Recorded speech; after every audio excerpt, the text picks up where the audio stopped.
Aswan, southern Egypt. March 1813. Swiss explorer Johann Burckhardt is traveling north along the Nile River when he comes across three massive stone heads protruding from the sand. 4 years later, a thorough excavation reveals a 3,200-year-old temple complex.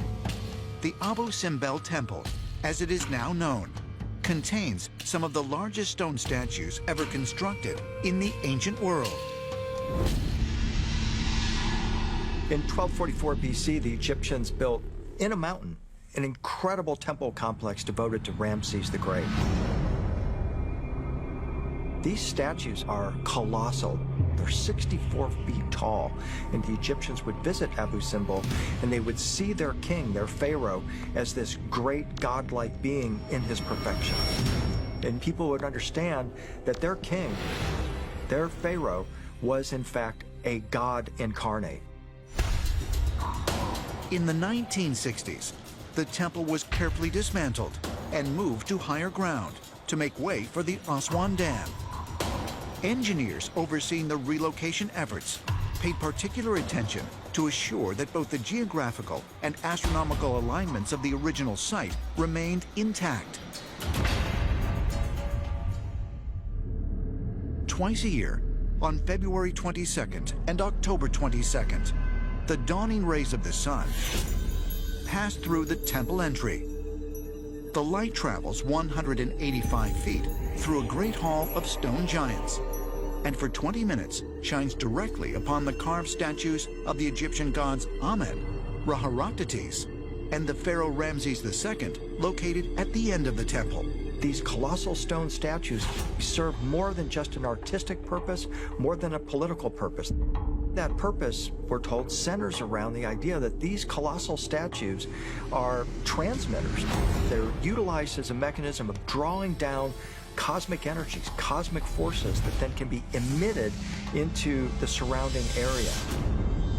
The question arises, are these cosmic vibrations used in just a religious sense, or is this more of a technological purpose? While the Egyptians' notion of stone statues possessing energy is regarded by mainstream scholars as purely symbolic, ancient astronaut theorists believe that it was meant to be taken literally.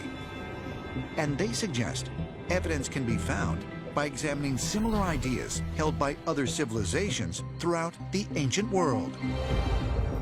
In a number of ancient societies, people associated these statues as having an energy, and those statues were alive. They had even a consciousness, they had power in them.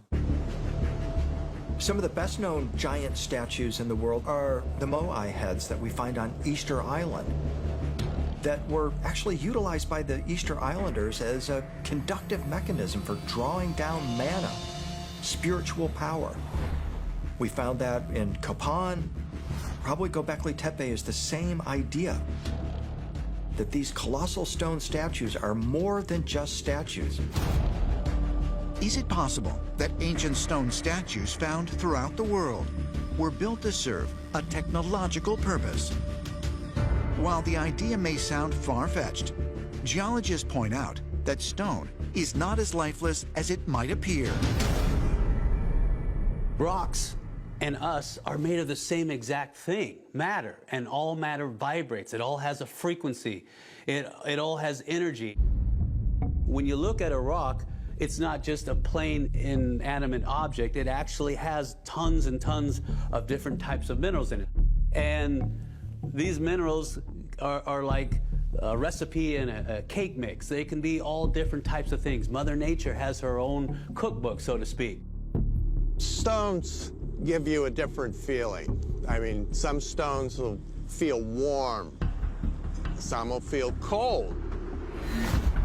Others will have a drama about them. Stonework has a very primordial feeling. I mean, the ancients were drawn to it